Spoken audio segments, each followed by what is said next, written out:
The NBA season is reportedly off to a rough start for viewership. As of November 22nd, the average number of viewers watching games on ESPN and TNT was down 18% versus last year. Yikes. That's according to Sports Media Watch. Meanwhile, NFL viewership is up and been much healthier. Last Thursday's Cowboys-Bills game saw the biggest audience for a Thanksgiving contest in 27 years, unfortunately for Jerry Jones. Anyway, with more than 32 million viewers. That's what the Cowboys. Right now we want to take a look at the different ways cord cutting is hitting the big American sports leagues. Joining us for that is Patrick Reish, Director of the Sports Business Program at Washington University in St. Louis, and Scott Davis, Senior Sports Reporter for Business Insider. Scott, welcome. I don't know if you've been in studio before. It's good to have you. First time. Thank you. We were just talking off camera. I haven't been watching much NBA, and I've been watching a lot of NFL, and I've even been watching college basketball already. Mm-hmm. What's the problem? I told you I think it's the shot clock. I think they just run down and shoot and run down and shoot and dunk. I think they need more plays and more defense. Am I wrong? Or is it cord cutting?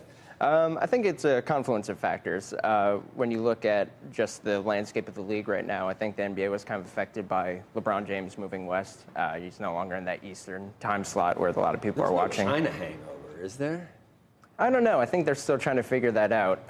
In terms of the U.S. ratings, you also have the Golden State Warriors, a dynasty the last few years. They've fallen off. What about the fact that Kawhi sits every fourth game? It's really frustrating, I think, for the fans.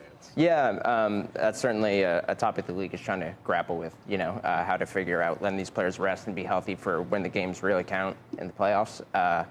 But also not, turning off fans who want to turn on a game on Thursday night and see Kawhi play. He missed the game versus Giannis Antetokounmpo with the Bucks as kind of a premier matchup. So there's a bunch of things. Zion Williamson, star rookie from Duke, he's out right now. New York Knicks, not really a very good team here on the East Coast. Yeah, that's new. So there's a lot of factors, I think, affecting them. And it's early. The NBA season, for a lot of people, doesn't really start counting until after Christmas and into the spring.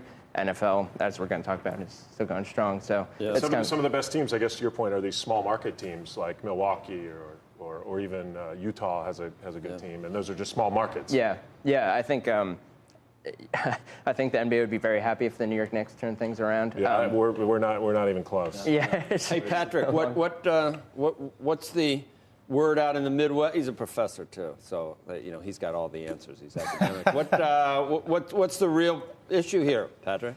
No, I think you hit it all on the head. You're talking about injuries. You're talking about load management. The fact that you have some of the stars of the game that moved out to the West. Kawhi was a draw last year, obviously, in Toronto, one of the best players, maybe the best player in the NBA, and now he's in Los Angeles as well. So all these factors, and throw in cord cutting as well. The legalization of sports gaming has helped the NFL, but I don't think it really has much of an impact on the NBA. I agree. Because there's not as much handle, there's not as much action on regular season NBA games. I was going to say that. And you know what? I've tried to bet on college basketball, too. It doesn't work. Best to take the points, because on any given night, right? And any given night, the people keep it close. But NFL is definitely... that's what I would say. NBA it may be down a little bit. The NFL is up much more, and I think a lot of it has to do with us, with a lot of people on DraftKings and FanDuel. Yeah, there's no question about that. And, again, there's cord cutting across all spectrums, but you've got the legalization of sports gaming in 13 states now. In football, you see the most action. We also don't have as much discussion the last 2 years about player safety or politics. I think that matters. This is the 100th season of the NFL. The NFL did a great job leading up to the season, promoting the games and placing the marquee matchups in the right time slots. And I think that's helped ratings as well. You mentioned politics. How much do you think the ratings increase has to do with people not kneeling for the national anthem? You know what? I think it plays a very, very small role. I won't give it much, but I'll say maybe worth 1 percentage point in the ratings. Yeah. You don't think it's China at all, the NBA situation where that was not the NBA's finest moment, although I think they minimize the bad effects of that to some extent. Adam Silver kind of got in there finally, but it was going the wrong way, wasn't it? Well, Joe, I mean, what's so funny about that is that it happened before the season started. And once the season started, what happened? No one was talking about it. Yeah, so you figure he did it. That's a tough one.